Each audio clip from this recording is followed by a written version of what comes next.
Hello and welcome to TNWKS, the Now We Know show, the show where we discuss a topic of interest and by the end we will have learned something new and hopefully you will too.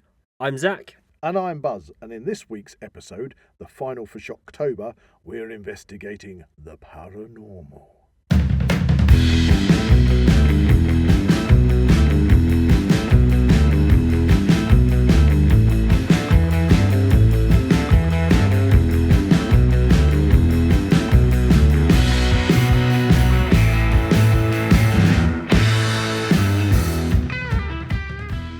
If you enjoy the Now We Know Show podcast, support Zak Wylde Productions on Patreon or join our members on YouTube for early access, ad-free content and exclusive episodes. We're actually going to a particular place to investigate paranormal activity, but first we have... Weird and Wonderful! So for this week's Weird and Wonderful story, I'm sticking with the paranormal. Oh, the theme of paranormal. Yes. So, a massive global study shows belief in witchcraft is more abundant than you might think. Really? Ooh. Belief in witchcraft is widespread around the world according to a new global study that involves more than 140,000 people, but it's highly variable from place to place. I wonder how many of them, or those, are witches. Ooh. Based on the results, about 1 billion people across 95 countries believe in witchcraft, and the study notes that it's most certainly an undercount given the sensitivity of discussing witchcraft for some respondents. 1 billion people. Okay, well, I think we're in about 8.5 billion people on the planet. So, about 40% of everywhere they basically conducted this study believes in witchcraft. Yes. Right. At least of some description. Okay. So, this does vary from country to country where they did the studies. So, about 9% of people in Sweden, for example, they believe in witchcraft, whereas 90% of people believe in witchcraft in Tunisia. Right. Well, I would have thought when it comes to things like witchcraft, supernatural belief, don't want to be stereotypical here, but I think when you live in a first world country, sort of like, you're living in metropolitan London, Birmingham, Manchester, or whatever, and you're of a certain ilk, you're probably very much detached from it. But if you're living in maybe more of a rural society, maybe it might be Polynesian islands or somewhere like that. very isolated that has a lot of myths and legends, possibly folklore. Yeah, folklore. Then maybe you'd sort of carry it on in your belief system more. Yeah, I reckon. Anyway, hey, what about you? Witches. What about you, Buzz? Do you believe in witchcraft? Well, actually, let's conduct this study in the booth today. Well, there you go. I've been asked that before, and yes, I come from a long line of warlocks. Let's just leave it there. Well, okay. I will ask nothing more of that. It's not something that I talk about very often. But well, I think based upon this, and we have kind of thrown it around in suggestions that a podcast on witchcraft would be really good. Yes, it would be very good. But I think there's lots of different levels to witchcraft. You've got your darker side, you've got your more sort of herbalist witchcraft. So you've got lots of different kinds of people that look at witchcraft in different ways. Yeah, I think we were interested in bringing Sarah in to talk about witchcraft. Yes, well, really Sarah, I'm sure she won't mind me mentioning it, but she considers herself to be a witch, which I'm sure that she is, if that's what she. But which follows. type? That's the question. That's it. Which type? So on the topic of witches, this episode we went to a place that is probably one of the most sort of dark history places of the British Isles. I mean, there are lots of places in the British Isles that are steeped in witchcraft and in paranormal activity, but this particular one is probably up there in the top 10, I would have thought. Wow! And it just happens to be on our doorstep. Yes, and it's a place that boasts paranormal activity, with sightings of a dark monk, as well as the spectral ladies and even spectral children. And voices and things like that, but also it's a place where satanic rituals were undertaken, and not that long ago.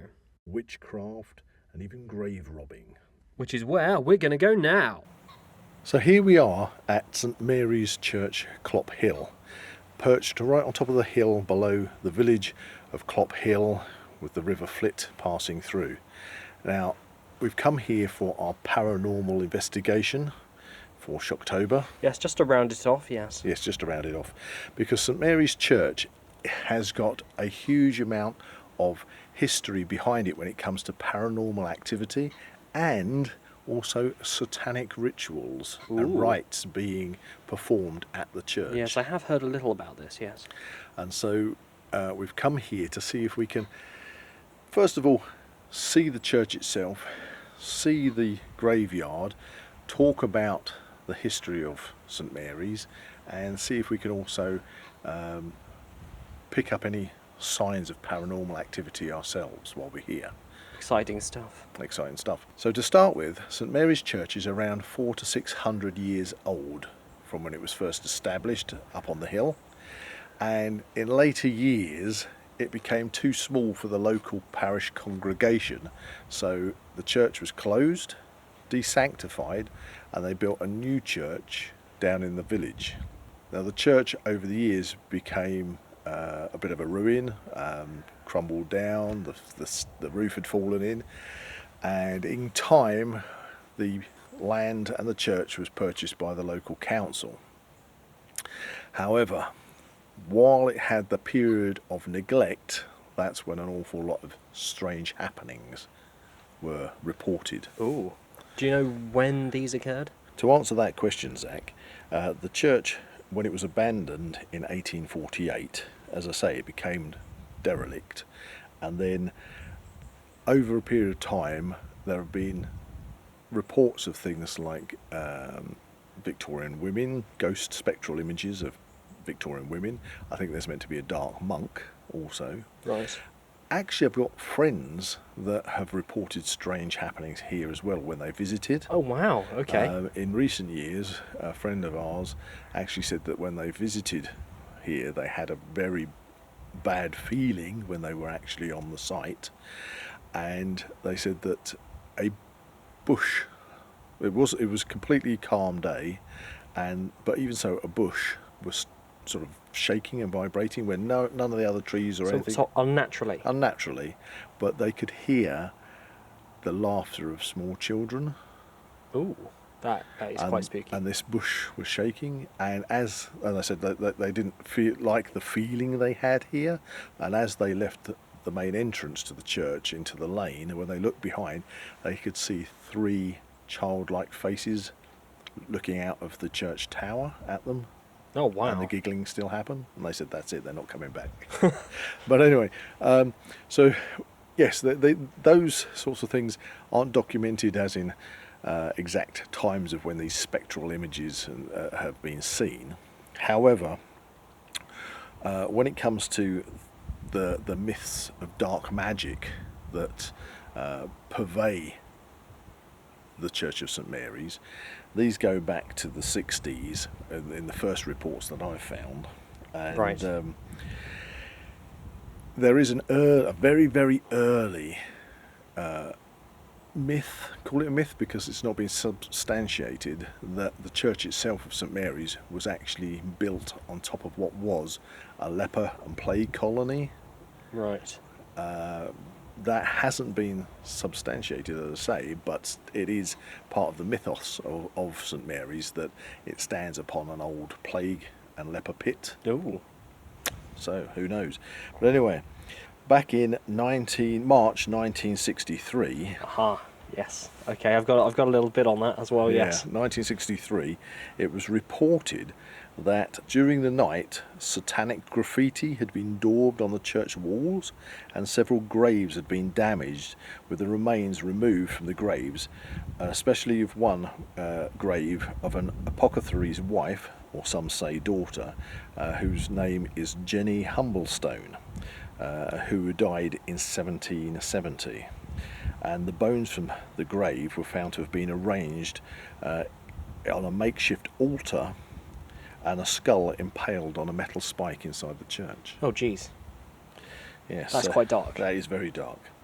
The press at the time leapt on the supposed arrangements of the remains and stated that it was a dark mass, witchcraft or satanic rituals that had taken place in the church. Now that is the thing. I have brought with me today a DVD, which is called The Paranormal Diaries, Clophill. Yes, and I've actually seen this. And this documentary was actually made in 2013, And on the back, it does say that in March 1963, a black mass was held within the ruins of the church, where we are standing now. Yes. Well, we're actually in the outside the church itself. Yes. We will be moving the podcast into the church. And around the church, around the graveyard. It's quite an unnatural graveyard, isn't it? So talking about the graves, the thing is that when it came to the satanic rites and rituals that were held inside the church, as I've already said, Jenny Humblestone's bones had been removed from her grave. And so in order to try and combat this, the local parish moved all the gravestones to the edge of the churchyard. So as we look around... that is something I've never seen at any other church. As we stand here and we're looking around, you've got where the boundary wall is, gravestones are all around the boundary wall, so that you have just along the tree line. Most of them are very overgrown now. Yeah, covered in ivy. Again, it gives you quite an eerie feeling of abandonment, although the actual site has been tidied up since I was last here, because when I was last here it's had undergone a lot of renovations, which we'll talk about in a while. But we did a little walk when we arrived, didn't we, Zak? Yes. We went around the actual perimeter wall looking at the gravestones, and we haven't been able to locate Jenny Humbleside's gravestone. No. Its marker. It may be here, but an awful lot of them are almost illegible. You can't really read them. that is the thing. You can make out names, very simple names, but anything that's been here for, say, hundreds of years, then that's nothing you can make out. That's right. Well, as I say, they moved the gravestones. However, that was obviously to try and combat this kind of sacrilegious activity. However, prior to them moving the actual gravestones themselves, the coverage from that 1963 report meant that more people came to St Mary's Church to perform more rituals, and that further damage was done to the graves in the churchyard, including another attack on Jenny's grave, which is why inevitably they moved all the gravestones to the outer edge of the graveyard. Possibly that's why we can't find it. Maybe that one has specifically been moved to somewhere really obscure. Well, in that second attack, if you want to call it, on Jenny's grave, they couldn't find any bones because the bones hadn't been replaced from the first ritual that had been performed. So I wonder what happened to them. Well, what they did is they found an empty coffin, so they proceeded to break up the coffin and scatter that around the ruins instead as part of the rituals. But anyway, this is going to answer that question. Later, Jenny's remains were reinterred in her grave, and at that point it was decided, as I said earlier, to clear the site by removing all the gravestones to the edge of the graveyard. Right. Okay. Well, I mean, that makes sense, doesn't it? You don't want people digging up bodies and things. Anyway, so that kind of activity then died down until Midsummer's Eve 1969, when again the church and the graveyard were attacked and desecrated. Wow. The significance of Midsummer's Eve led to the press to report that the vandalism had been carried out by witches at that point. Wow. This is crazy stuff, because this is stuff you really wouldn't expect to actually happen. Outside of watching it on a movie. It sounds like a movie. That's right. For us, this is fairly close to where we're actually based. That's right. It's right in mid-Bedfordshire, and these are actual happenings and actual satanic rites and witchcraft that were being performed in the ruins. I wonder to what end. That's the question. Because of that, the local vicar of the new church down in the village decided to keep a watch over the graveyard. But when nothing happened, after a few nights he gave up, and it was after he left that they attacked again, and this time several graves were disturbed, but no remains were removed on that occasion. Again, things returned to normal for the residents of the parish until 1975, when the graves were again attacked, opened, and bones randomly scattered across the church floor. Although at the time a lot was made about the attacks and the satanic rituals and witchcraft that was being carried out, but since 1979 there's been no further accounts of grave desecration, which means that now St Mary's Church, Clophill, is really the haunt of urban explorers and paranormal investigators. Just like us. That's it. And the odd teenager Oh dear. was to come up. We've just walked over, in fact, to the actual stonework of the church. Now, as you can, you I don't know, you weren't here too long ago, I think, were you, Zak? I think it was sometime last year, maybe the year before. Yeah, but when I last came here, it was still very derelict, and now I can see that what they've done is they've done an awful lot of repointing the stonework. You know, it's all quite fresh across it. Yes, I can see. They've maintained the tower. And Yeah, you can actually go up there now. yeah, I think what it was is that it was initially proposed that the local council, when they took over the ownership of the site, that because it stands on the Green Sands Ridgewalk, that they were going to renovate the church itself, because you've still got the four walls and the tower. Yeah, it's just the main roof. It's the main roof and that's windows missing. that have gone. So what they were talking about was actually turning into a bothy. And what's that? A bothy is somewhere where walkers, you know, you get bothies in Scotland when you're out on the hills. It's somewhere where you can shelter at night. Oh, is that like mountains? Yeah. Mountains. So they were talking about actually turning the church into a bothy, so that walkers using the Green Sands Ridgeway could basically stay over. That's a really cool idea. However, from what I read about that, is that the funds weren't readily available to go that far. And I do believe if something like that were to occur here, I think it would be subject to a lot of vandalism, I reckon. Well, I don't know. I suppose the thing I is, think it's a bit too close to civilization. I think if you're trying to turn the whole dark side of the history of this site on its head and trying to make it respectable again, trying to sort of dispel and get rid of the darker feeling of what people may feel coming to a site like this, that by doing something like that makes it sort of start afresh, covering over dark history, removing it and saying, look, everything's fine, guys, you know, everything is cool. So anyway, so they didn't manage to turn it into a bothy, but what they have managed to do is to renovate the site, and as you said, they've managed to renovate it, and the tower can now be accessed. Yeah, I think you have to I think it's accessible at certain times of the year, or you have to get permission. That's it. I think if we go inside later on in the will. podcast, then I think there's some signs We can find find out. Now, the other thing from looking at the outward aspect of St Mary's, when we came to the site, I think again to combat that any potential threat of people doing satanic rites and witchcraft and rituals here, they have now put up an awful lot of floodlights and CCTV cameras. I was actually really surprised when I saw those. I mean, we're here standing outside the church, and if we look across, you can see through the window, which is missing, the large aspect, that's got CCTV cameras internally as well. Inside, outside, and there's not just one or two, there are 3, 4, one on every side. Exactly. I mean, we're standing around the back right now, and there's one just overlooking by some trees. So you see here.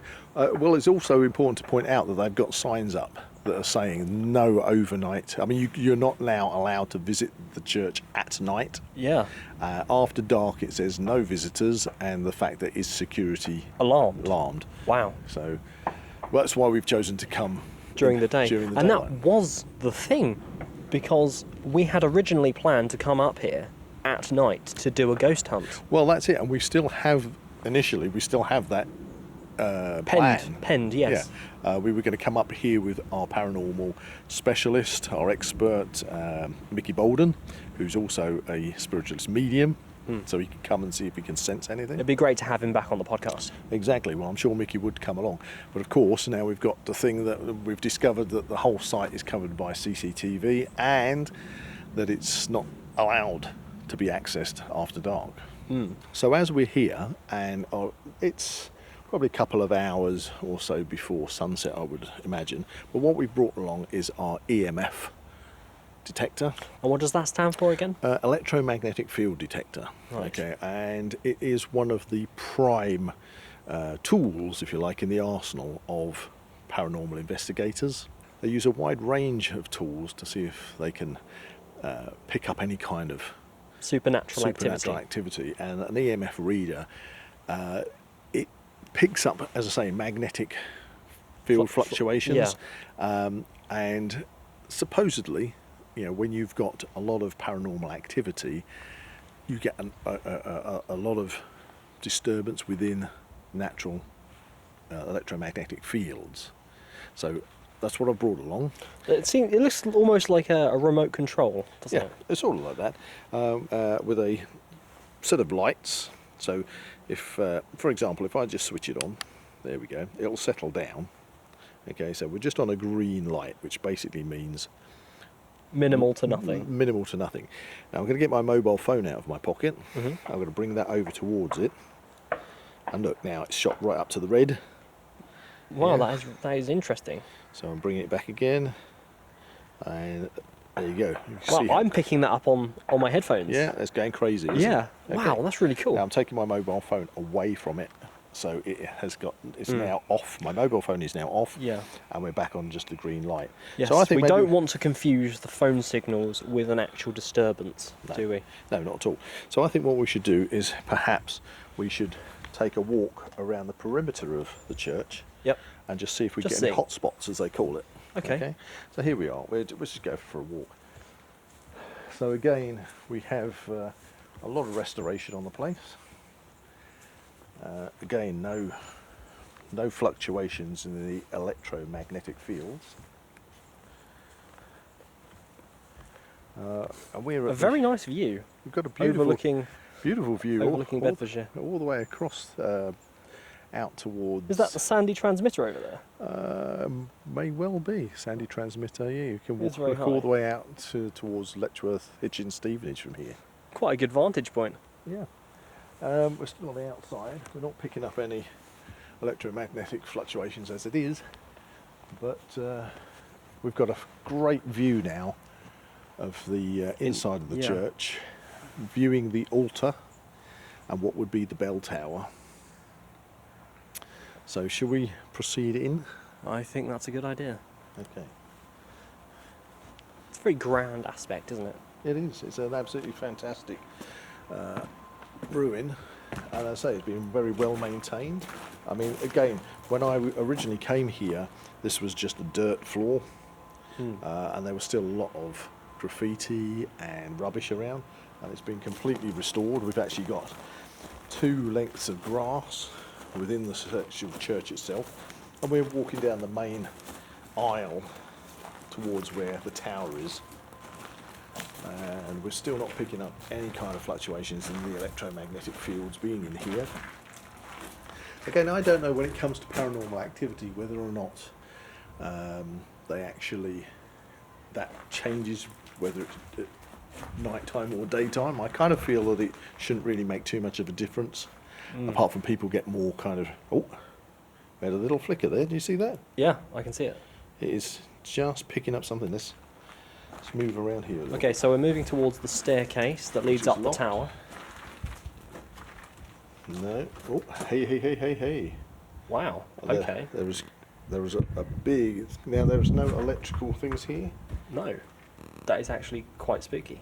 Right. So we're just passing across the entrance Of the bell tower. of the bell tower. Well, Secured by Brotherhood Protection Limited. it's settled down, but there was definitely There was. a strong blip there, It went up to, I think it was almost at the top. almost at the red. Yeah. But it's now settled down to nothing. But that's right at the doorway. Yeah. So it's So this doorway was installed in 2014 by the Clophill Heritage Trust. as part of the restoration. If we look up above us, you can see straight up. To where you'd be able to walk if you could book Yeah. some kind of So you've tour. got like a steel platform which you can see through. It's like a mesh platform, and then a small spiral staircase that leads right up to the top of the tower itself. That must have some fantastic Oh, views. it's going again. All right, we're getting another read in here. Let's just step into where I presume the altar would have been. Yeah, it is jumping. It is literally redlining. What could cause that though? Because we're not near any kind of electronic. Okay, I've just moved electronic away. things. Oh, I'm moving away from that hotspot. You can see that. Yeah, see just nothing. green. It's just green. Okay, I'm coming back over to this corner. Oh, flicker. We're definitely going to have to come Okay, back what here with some I'm going to cameras. ask you, what I'm going to ask you is, can you just step away? Okay. You can be an observer. Yep. There is definitely... Yeah, because I'm far away enough from you now, and it's still flickering. Can't be picking up anything. I'm at least 5-10 feet away, and it's picking stuff Hitting the red up. line again. Hitting the red line. In that far left corner. Yeah. Again, associated around this doorway. I'm coming back to the doorway. And I'm getting readings all around this area. That is spooky. There is definitely some electromagnetic fluctuation. Yeah, because that is not me. That is not me. I have the recording equipment on me. And you are... And I am 10-15 feet away now. Look at that, it's redlining again. Okay, I'm going to move to the opposite side of the altar. I'm extending this out arm's length. Nothing. Nothing. Definitely something here. It definitely seems to be the staircase side. Staircase side and this back wall. This corner. That is so spooky. Okay, we're going to move away from that. I wonder if it's the same on the outside corner. We can try everything. What I'd like to do Yeah. is... If we move back down the aisle, we can see there, I'm sure that this doorway that's been bricked in led to a lower... we'll go to the outside, but I don't think that this doorway went through.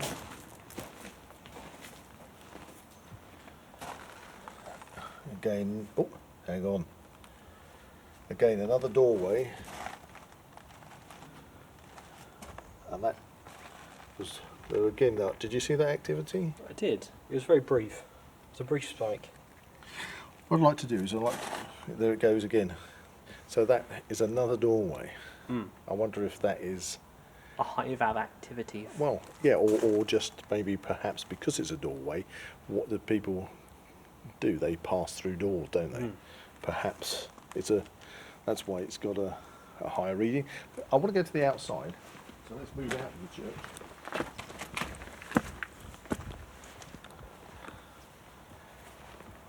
I just want to see if that bricked up door does lead to the outside. And it doesn't. Oh. What would seem to be was the remains on this side of another small tower. Yeah. Do you reckon that led up or down? Could have done both. Because it was low. It was very low on the inside. Yeah, so it looks like we've got another portion of, I would say, a tower leading up. But the doorway to it is bricked off.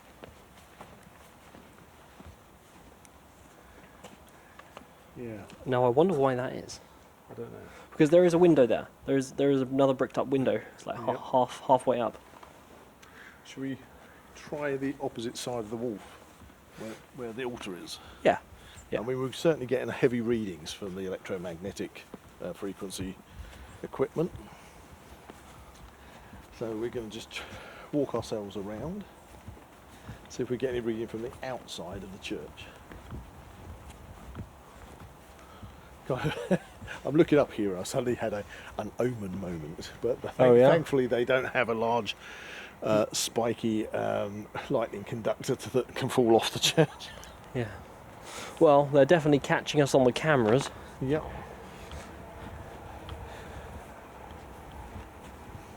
That's when some men in black suddenly come up the hill towards us Okay. Right, now to escort us up the premises. we're at the opposite side of the altar wall. Yes. How thick would you say this wall is? That is a good 7 feet? 6 to 7 feet thick Yeah. sandstone. Right, I'm moving right up to the wall. Ooh, So this is on the outside of the window. it's the outside, but it's the same corner we got activity inside. I had a little flicker there. It seems to be actually around the window almost. Yeah, let's move across. So the staircase to the tower would be the other side of this wall.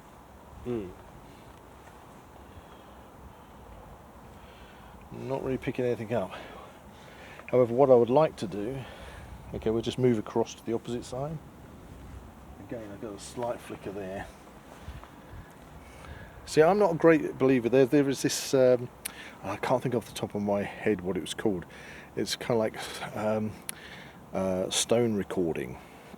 Have you remember that? Yes, I remember it. Where yes. some paranormal investigators have a theory that paranormal activity can be sort of recorded and locked into Imprinted, yeah. imprinted into stonework itself. Oh, I'm getting a fludder here. Wow, that's going all the way up to red. Up into red again. And I mean, that is pure stone. There is nothing. There's no electrical cabling or metal work around here. Right. So we're getting a few from, again, the opposite side of the altar. Mm. A lot of graffiti on this wall as well, by the way. Yes, that's what I said earlier. Yeah. Now, what I don't know about St Mary's is whether or not there's a crypt.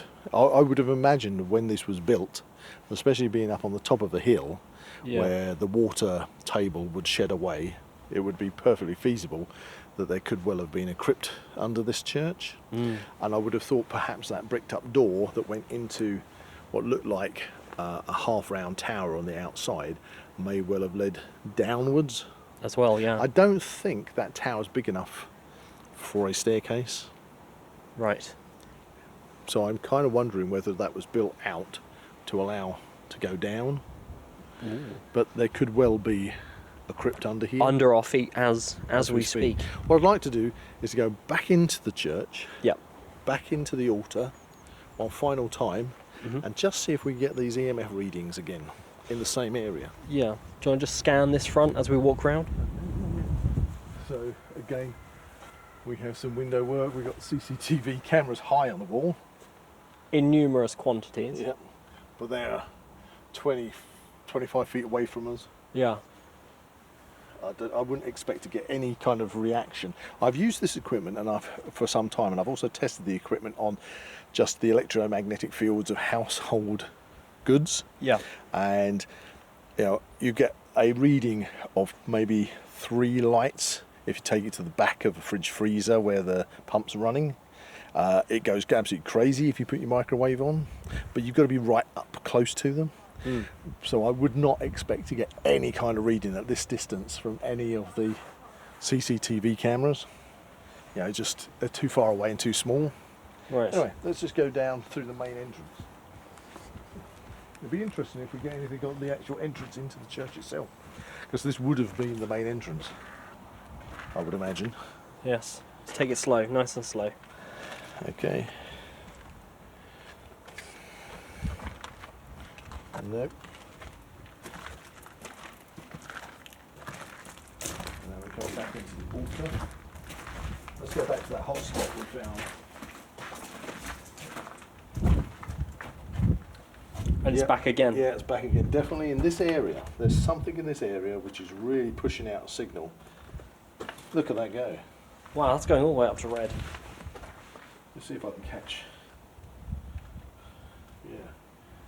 Oh, that's amazing. Wow, hold it right there, right there. That's crazy. I really have no idea why that would be spiking so prolifically. Because it's not our phones, it's not the recording equipment. I'm standing well away from the EMF detector. That is a massively strong signal we get. I'm backing away from it now and the signal's gone. So there's definitely something happening in this area. Right, I'm going to shut down on the EMF reader now. That's off. Wow, what a fantastic experience. Yeah, this... How does it make you feel being here? Well, what I've noticed is the fact that when we arrived, it was fairly still, the day. Mm-hmm. It was very still. It was nice, bright, sunny. But now we've stayed here for, about half an hour, maybe more. And the wind has picked up. And it's getting a bit more cloudy. Yeah. Which is kind of giving this ominous feel to it. Well, I'll say, prior to being here today, it was a lot more... it gave you a lot more of a dark, depressed feeling when you were at this, because it was a ruin. And that would have been, I don't know, 25 years ago, probably, when I visited at that time. Wow. I actually say, because of the renovations, it feels far more uplifted. I have just spotted something on the wall that I have no idea what it is. Ooh, that is a photograph in the making. And that is what is known. It's like a red, a circle. It looks like a shield almost. Yeah, but that is what's known in the trade as a witch mark, or it very much resembles a witch mark. It's very large. Now, witch marks are traditionally put on the outside of buildings near entrances to ward off witchcraft. There's another one under this window as well. The same pattern again. Okay. And this strange red pattern, it has obviously been there for a good while. That has a lot of age to it. Well, again, there's been restoration done. You can see some scoring marks across here from, I'd say that's modern renovation equipment. They're working on the plaster. But what would give those marks that red look? Well, that would be. Sorry, I just got disturbed by a little knock sound in the corner there near the doorway. Red ochre, perhaps some kind of mixed into the plaster work. I don't know though if this is original plaster work. To be honest, I mean, even this plaster work, as you say, it has still been here for a good while. And you're saying there was a lot of activity here throughout the 1900s. I'm just going to go back to the EMF reader again so that it's settled down. Let's just go up to this. So even the last 20, 50 years, this could possibly have been here. Because that is not new. I'm not getting any readings from these, but the concentric patterns on that is very reminiscent to, as I say, a witch mark. So whether these were originally here or have been put here as part of later ritual or some ritualistic kind of undertaking, but you have two on this wall. So a witch mark, is that to what is that actually for? Traditionally they're used to ward off witchcraft. Right. Okay. But so possibly it was put there by somebody who was against this satanic ritualistic behaviour. And trying to deter it. Mm. Very possibly. I mean, by the modern eye, to deter such things, it would be the cameras. It would be nobody is allowed on site. Yeah, but you wouldn't have had those back in the Precisely. 60s and the 70s. It's very interesting that these marks are there, but they're not evident anywhere else. Mm. Yet, that is so pronounced, but I don't recall seeing it when I was here all those years ago. But it could have been covered up, you know. It has obviously been there for a good while. But there doesn't seem to be any other kind of plaster work, ornamentation. No, that's the thing. It seems so, like, deliberate. Interesting. We'll have to take that away with us and see if we can do a bit of research. Well, I mean, there is two, about identical. 20 feet, one under the window, one on the right side wall. You'll be able to see it as you come in through the main entrance. I will say the one under the window, it's slightly off kilter, isn't it? Yeah. You think that somebody would, whether it's brushed or not, I don't know. Well, it's weird because it looks like it should continue up to where the window is, but obviously they've done some renovation work, and it's kind of like the one window, quarter of the circle is kind of cut off. The window level is reduced. Well spotted. As I say, this particular property is now owned by the local council and it's desanctified, so it's not a religious site at all, which is probably what brought people in here, is to make it that perfect place to undertake rituals. Oh, I can see I assume that's a modern cross. Yeah, somebody's on the church tower. And it says, you've got a plaque next to it saying, "To the glory of God." So that wasn't there in the early days either. Right, well that's our initial visit to St Mary's Church. Yes, I think it's definitely worth another visit. Yeah, I think we've got some interesting readings. I don't know what that pertains to exactly. But we went to the area in the altar, in the church tower, and got Yes. those readings. Yes. We moved away. Yep. We went back and got the same readings. We've been to the outside as well as the inside. There are no electrical cables or anything that are evident that are in that area. That's quite an unusual thing. And then you spotting those, for want of a better word, witch marks that are on the interior wall of the church as well. And that will be the thing. If we come back, do the same test again for this EMF detector and see if it again We get the same spikes readings. up. And next time, we bring Mickey Bolden. Yes. We're going to have a little discussion on that as to how we're going to manage that Well, due to the fact that we're not supposedly allowed here at night. Well, I think therefore a visit either pre-sunset or sunrise. Yeah, like as we are now. Yep. Okay. Anyway, that's St Mary's Church. That's a little bit of history. Probably one of the most darkest kind of backstories of any place I know of Yeah. in Bedfordshire at least. Well, that's the thing. We did Hertfordshire folklore and things like that, and we've visited a few different sites for our folklore episodes. And in that, I can't say that I felt as unnerved As by being any here. other place. I think that maybe has something to do with the fact that when we've looked at other folklore stories, they are myths, they are legends, they are folklore.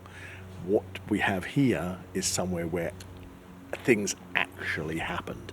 Bones were taken from graves, skulls were put on metal spikes, concentric patterns using the bones were put on the altar and on a makeshift altar and on the floor, as well as satanic symbolism, graffiti on the walls of the church.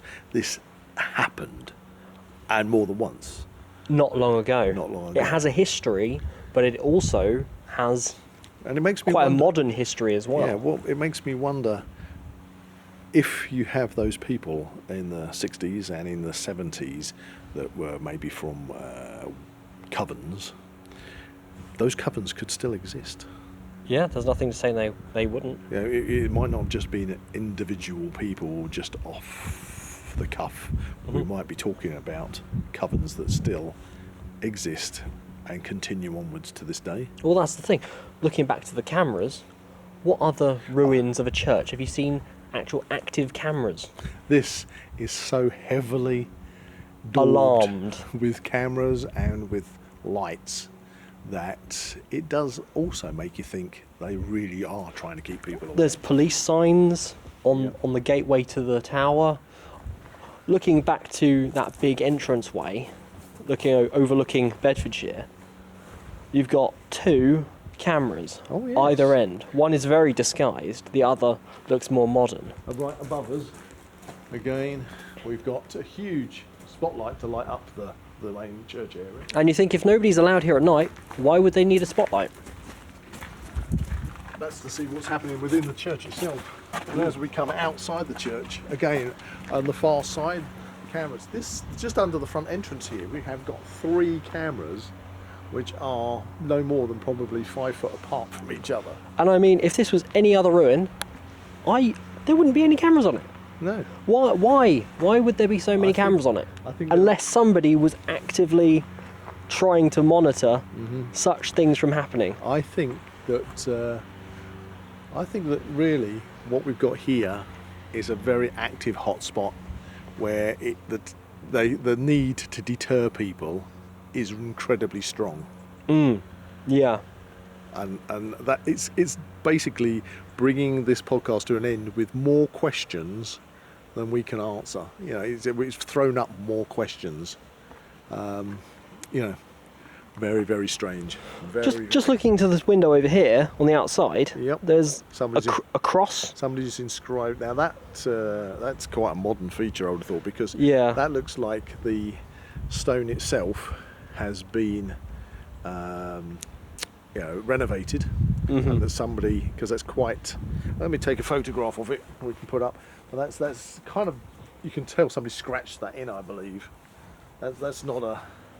I mean, that's how the stone should look. If we look to our left, you see this modern stone has been put in. Oh, right. That's what it should look like. And that's lovely. That's stonemason's work at best. I'll take it there. So do you reckon that's And like on this side, a gradual thing that is slowly built up over time? Because that looks very new. Well, very that's- new. Yeah, this is the part of the renovations where they put the new stonework in. Yeah. That is part of the old stonework, which is obviously worn away. But that cross would never have been on the surface. Yeah, because the surface of the stonework would have been carved like that. Yeah. But because it's flat, somebody's scratched that in. So somebody's actually physically come here and scratched that in, which is very, very interesting. Now, to me, I think one of the spookiest parts of this visit is those witch marks, because Witch marks, yeah. I can't recall seeing those before. But they look like they have been there for ages, years. We're going to go back, and I'm going to see if I can research that pattern, because we actually have a witch mark on our cottage. Right. Yeah, I've shown that to you before. Yeah. And the witch mark on our cottage, which is on the back of the cottage, which would have been that we've got an extension on the cottage. Thankfully, the extension didn't cover up or damage the witch mark. But the witch mark is there right next to what would have been the entrance into the kitchen. And most people would have been in and out. Back in the day when our cottages were built, back in these 1890s, they had out houses, so the toilet and wash house was outside in the garden area. So you would have been using that as your main entrance to come in and out. And a witch mark, as I say, is there to protect the house, to prevent witchcraft, evil spirits getting into the house. And this is very interesting because these it's two on the marks, inside. these two marks are on the inside rather than the outside. It's like trying to box something in. I don't know. But anyway, very, very fascinating. So we've had some positive EMF readings, discovery of witch marks, and overall, as I say, it's thrown up more questions than answers. I think it's time we should head back to the studio, don't you? Yes. Okay, let's go. So here we are, back in the studio, back in the dungeon studio after our adventure out there. I found that really, really interesting. Well, I felt kind of... I don't consider myself to be in tune, like, With these things with these things as as much, other people would put forward. But that's something we can work on going forward. But, I have to say that we did take an EMF reader with us, which was the electromagnetic frequency reader, and we did pick up a hotspot within the church, within the grounds, and we were methodic with it. We moved away from it. We came back to it. We went away from it. Came back to it. Tried lots of different things. Made sure that we had no electronic equipment near us, and we kept getting the same hotspot in that area. Well, that's got to say something. I don't know what was sending out that. Well, I think it's definitely worthy of future investigation. Yeah. But what I will say is, while we were there, we didn't see the black monk. No. We hadn't seen any spectral ladies or any giggling children, for that matter. Just saw one lady having a sandwich. They were wandering around Who wasn't. slightly ominously. Yeah. There was one lady who was sort of lurking around in the background. She wasn't wearing Victorian clothes. Maybe it was a really convincing ghost. Could have been. I mean, she was there, and she was sitting in the window at one point, eating a sandwich, as I say, and then she disappeared. Yeah, I think overall... I think she disappeared in a car, but there you go. Overall, the prevailing thing about it was that the area was obviously highly under surveillance. Yeah, I mean, really heavily. And I was really taken back by that because it seems it seems very out of the way. Yeah, I don't even see industrial estates that are under that much surveillance. No, it's got cameras every wall. Everywhere. Floodlights, alarm systems, and I'm like, signs everywhere. Do not come here at night. It is alarmed. Otherwise, the men in black are going to come storming. Police, and it had these signs up for like a brotherhood. Yeah, the kind of security team. I don't know whether that's from something to do with the. Maybe it's a front. It's a front for the occultists church or something. Or the occultists. It could be one or the other. Yeah, I mean, I was also fascinated with the big. All I can describe them as witch marks. that were inside the Yes, church. yes. I've got a lot of material on witch marks, as a particular subject that I'm interested in, and I've found some medieval witch marks which looked very, very similar, apart from the witch marks in the church were contained in one circle. Obviously these were scratched out using a mason's compass, Right. but in the medieval ones that I had that were literally identical, the intersecting circles within the circle extended beyond the outer circle. Oh. But saying that, the pattern is exactly the same. So Wow. whether they are simply medieval graffiti that it was there under the plaster, I kind of think that they should have been seen, because you did have that kind of red ochre colour in portions of them. And they'd obviously been there for a good while. Yeah, so I'm kind of I've done it as much. I've really looked it up to see if there was any kind of references for those marks at St Mary's Church. I can't find a single thing about that. Wow. Okay. And apart from that, I'd say the EMF reader was certainly kicking off in a couple of areas, and especially within the altar area. So there was one thing that you spotted in the altar area, which you spotted after we finished recording, just as we were leaving, and that was in the same area as we were getting the EMF readings. There was a slight crack in the wall, and somebody had put some rose hips Yeah, so it was like a into plant, the wall. a planty type so thing. they've gone to a rose hip. I mean, I'm sure people know what rose hip is. This time of the year, they're laden in their fruit, and they've taken a stem off with the fruit on and pushed it into the crack. And this was a very deliberate thing. Yeah, because it was high on the wall, so you would have to be an adult to push it into the crack, and it was just hanging there. So it wasn't something that had grown out the wall. It's obviously pushed into there.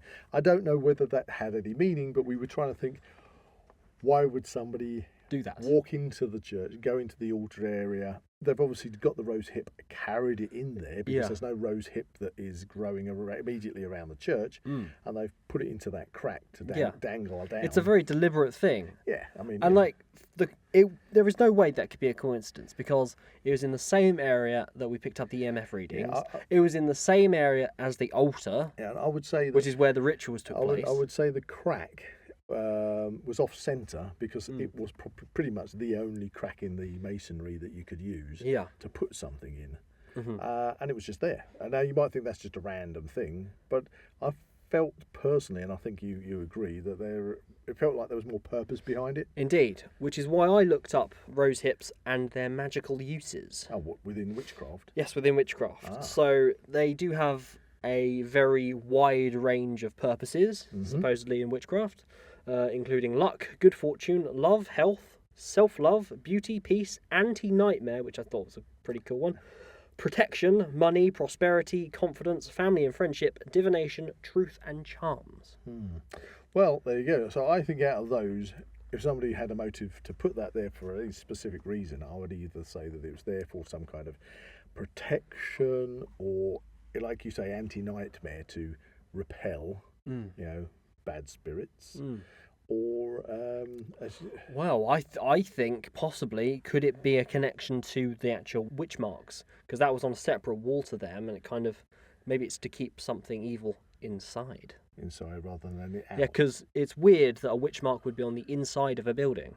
Yes, because normally, as I said in the podcast, they're normally next to the entrance. Would it be to contain something within this area, if there was this this ritual taking place? Only guess. Okay.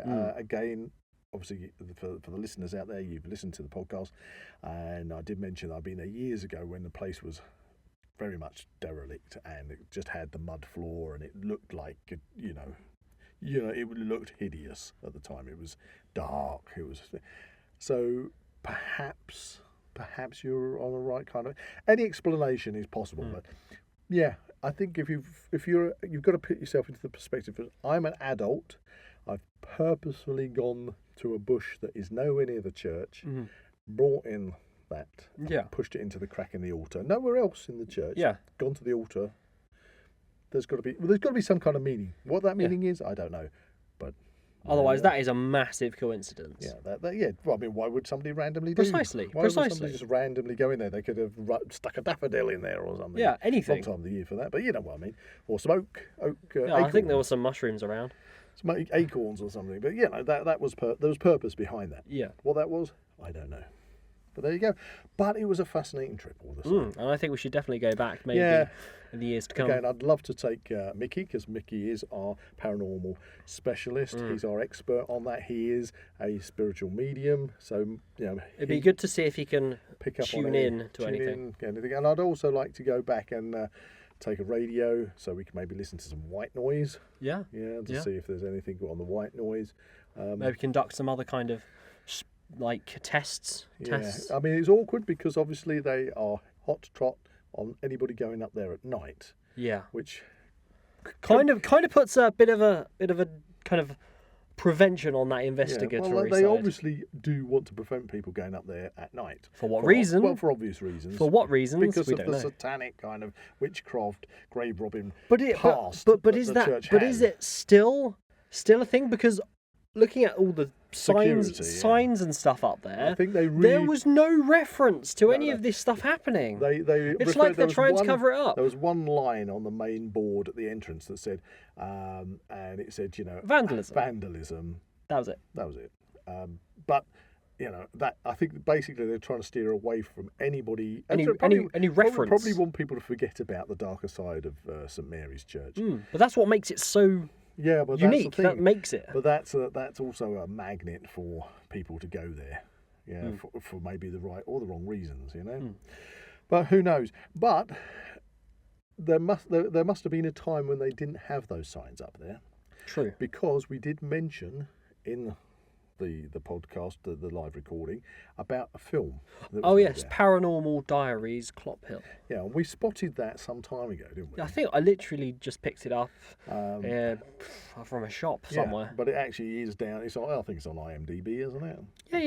Yeah. So it's a proper film that was made up. You can there. probably find it on some streaming services. What was the name of the director? Michael G. Bartlett. Right. And this film came out in 2013. So that's not that long ago. 10 years ago. 10 years ago. So at that time, when they filmed it, I don't know whether they had permission or not. It was filmed there. It was filmed there. But it's bizarre because it's kind of like...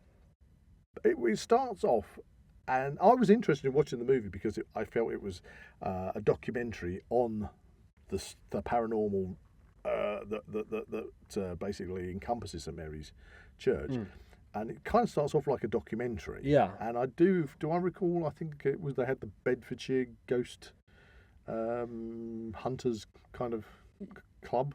I don't know, some kind of society, ghost hunting society from Bedford. Yeah, it was a while since I've watched it. And they had a table set up there and they were using the EMF. Doing all these tests. I think they did, I think it was like 5 minutes just walking around the grounds alone. They would send one person off with a walkie-talkie. Yeah.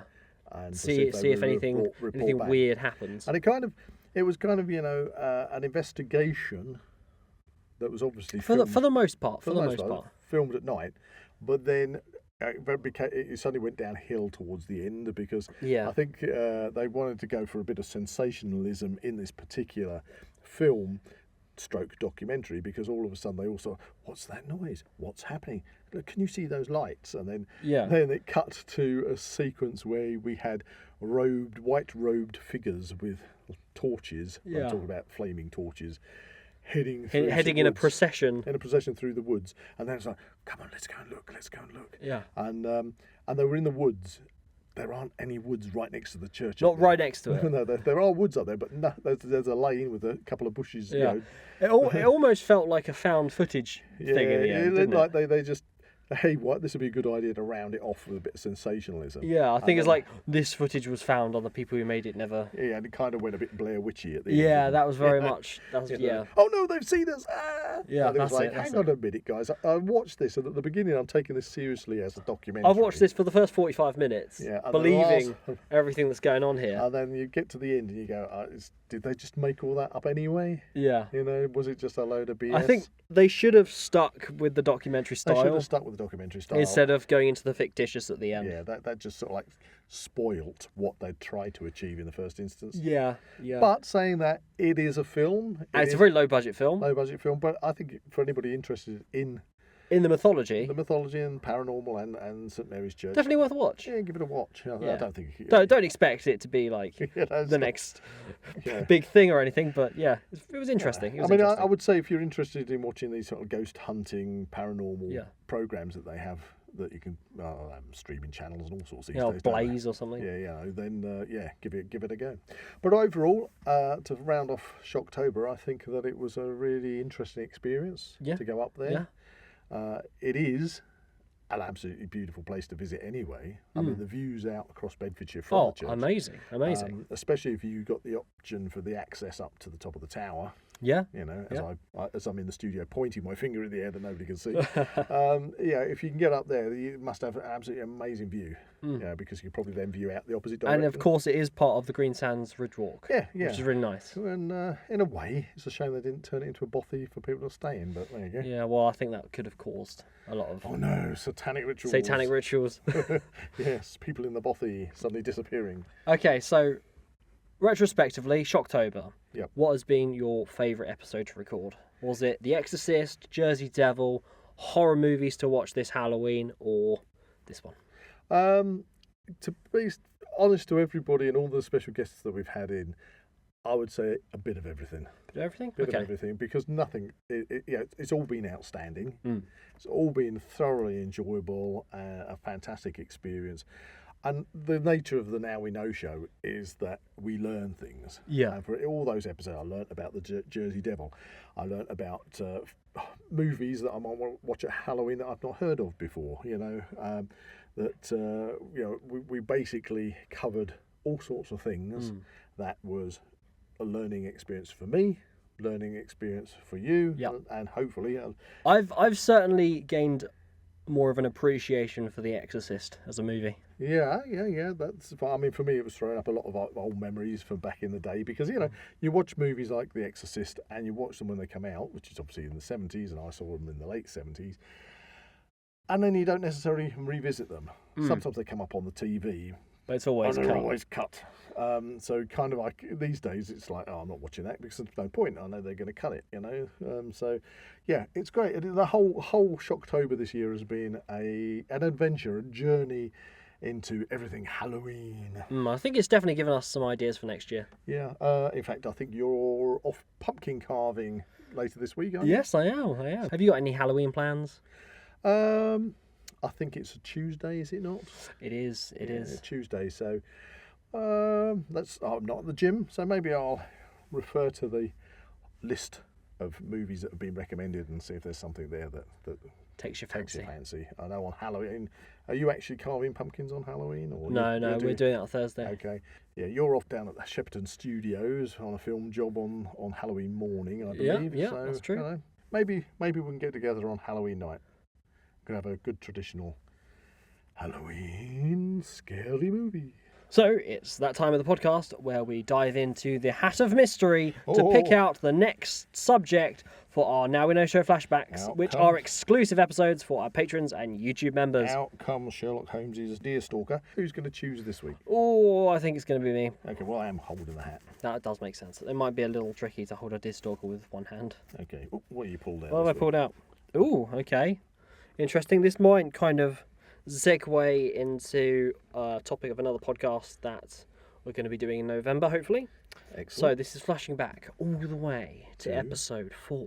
Episode 4? Episode 4. Wow, that seems like we just recorded episode 73. Episode 4, I can't even remember that far back. Beer. Oh, beer. In fact, yes, I remember good old Chaz commenting not so long ago about he thought that was a really funny episode because you started to have beer for the first time and got a little bit tiddly in the podcast. Got to save it. We're going to have to go over save that. Save it for the flashback. But listeners, if you haven't listened to number 4, go listen to number 4. And that's it. We're going to plan to do some kind of wine tasting in November. Yeah. We've got wine tasting down on the list with special guests coming in. And of course, as we get towards the festive season, I think the Scotch tasting is going to come Scotch tasting, wow. Yes. Crikey. It's a rather exciting next few months. So stay tuned. Stay tuned. We shall see you soon.